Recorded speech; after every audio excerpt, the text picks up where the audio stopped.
Welcome to AdventureSphere. This channel is dedicated to missing people who are missing with a vehicle. In the process of creating this database, we are creating a volunteer sonar search and recovery dive team to search for the people featured on our channel. Our services are free of charge. We ask you to consider subscribing, watch our content, and help spread awareness of our endeavor. The National Suicide Prevention Lifeline can be reached by dialing 988 or 1-800-273-8255. Calls are free and confidential. Catherine B. Romer, then 77, and Charles Robert Romer, 73, are missing from Brunswick, Georgia. They checked into a Holiday Inn in room 149 along the I-95 corridor and U.S. Highway 341 in Brunswick, Georgia. Their last date of contact was Tuesday, April 8th, 1980. They were traveling from their winter home in Miami, Florida, to their summer home in Scarsdale, New York, in their car. They checked into the hotel at 3:51 p.m., dropped off their belongings in the room, and then around 5 p.m., an officer with the Georgia Highway Patrol recalled seeing their car south of Brunswick, parked near a group of restaurants about an hour after they registered.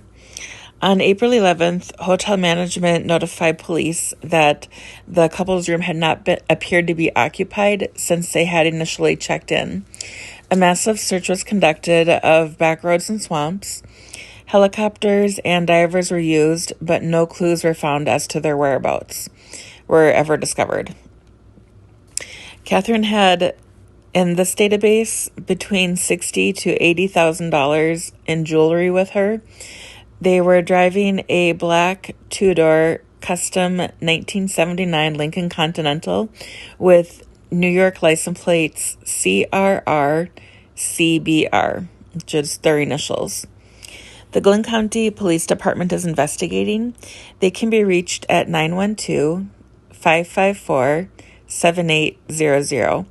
Their case number is 8004-01449.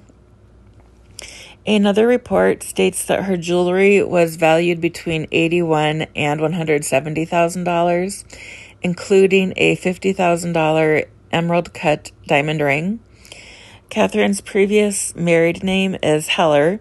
Catherine was married to Charles for 5 years before they disappeared. Charles kept a detailed travel diary, including what they ate at every meal.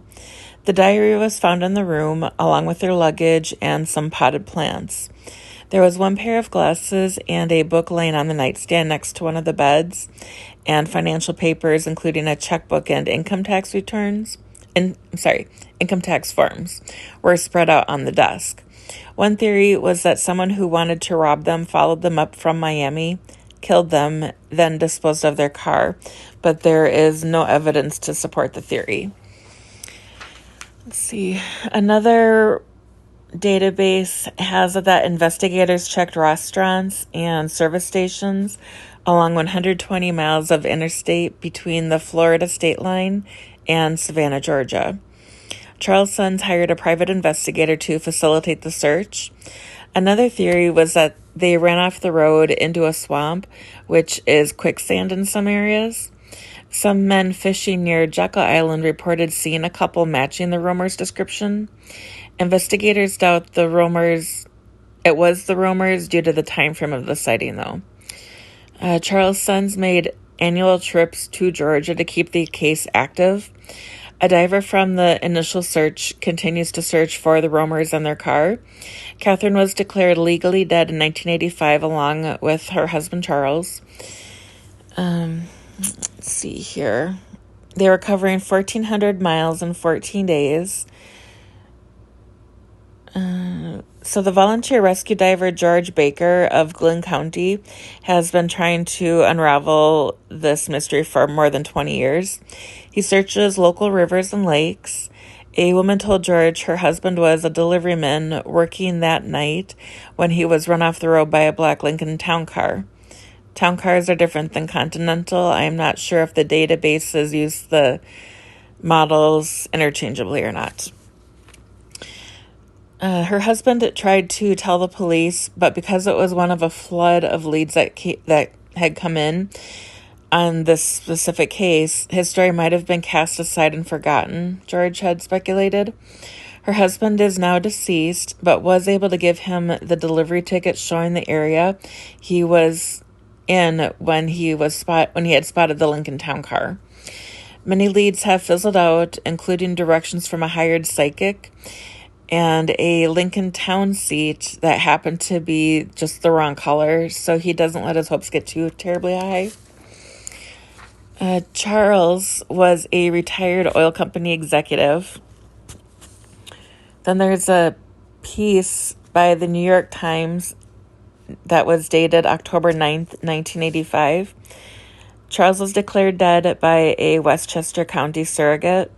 In the case, it was brought to the judge to clear the way to admit the will into probate.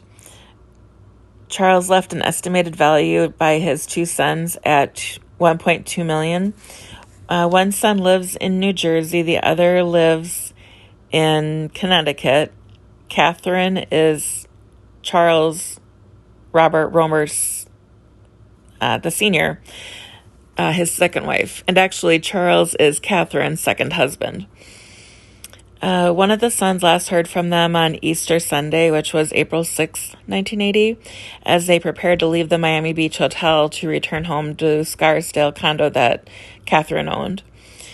Let's see. So I'm not sure if this is referring to the hotel in Miami Beach or if this is the hotel in Georgia, but it said that glasses and a bottle of scotch were found in their room. The bed had been turned down. New York state law provides that a person who's been absent for a continuous period of 5 years and who cannot be located after a diligent search may be presumed dead when the absence is not otherwise satisfactorily explained. So when I read that, I looked up the Romers. The Gate of Heaven Cemetery in Hawthorne, New York, is home to Charles' cenotaph. I put some pictures in here about it. It's in the O'Shea Mausoleum, and then it's on the bottom. I tried to zoom in enough so if you were interested in it, you could possibly make out the memorial. The weather in Georgia that day, the high was 76 and the low was 65. There was no precipitation, so I don't think the weather played a factor. But I know when people sit for long periods of time, especially as we get older, their blood has problems circulating. And when I was doing clinicals for my baccalaureate degree, we had a gentleman come into the hospital. He was admitted, and he had to go on dialysis for a little over a week because he sat too long while he was driving. So if the weather was really nice and he wanted to try to make good time, he might have stayed a little bit longer driving. I do have some questions if any of his descendants or friends happen to see the video. Did he have any chronic health issues such as being diabetic, seizures, dementia, or vision issues? And then in the Georgia area where they were staying at in Brunswick, was there any road construction that they were unfamiliar with? And then was their last verified financial transaction at a restaurant or was it a gas station? Where was it at last? That might help us narrow down where we should be looking as well. So Brunswick, Georgia is almost halfway between Savannah, Georgia and Jacksonville, Florida. It is home to one of Georgia's 2 deep water ports. During both World Wars, Brunswick was one of 16 sites of major shipbuilding efforts. Brunswick is home to one of the oldest public schools and the second oldest high school in the state. I was trying to figure out where they might have gone to do touristy type things.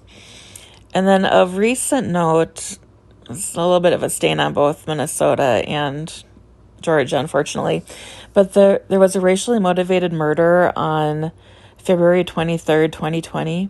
One of the residents was a catalyst for a global protest movement. Ahmaud Arbery, 25, died at the hands of 3 white men who are all now serving life sentences for it. And then almost to the day, a few months later, 4 disgraced police officers here in Minneapolis took the life of George Floyd. I did all the questions. I don't think they'd be going to... Ahmaud Arbery happened later, but I was curious with the deep water ports, if that is something that they might be interested in visiting. So next I'm going to share a few locations with my blessing so that Charles and Catherine can be reunited with their family regardless who higher powers work through. The description box does have our email address if you'd like to share insight on any cold case, know someone missing with a vehicle and would like them featured on our channel and searched for, or to donate equipment. The area that we're focusing on starts from their general hotel area, and then it goes out 5 miles. And if an area's been heavily searched, we may expand the search area, but just know that accidents tend to happen closer to home, so I really think that they're going to be near the hotel. So off the bat, we've got the East River, the South Brunswick River, then there's water along State Route 99 and Interstate 95. There's the McKay River. There's water at the Altama Connector. There's 2 ponds behind Home Depot, and then there's water along the Golden Isle Parkway. If you'd like to help Catherine and Charles's family find them, please subscribe, give the video a thumbs up, and ring the notification bell to receive progress reports.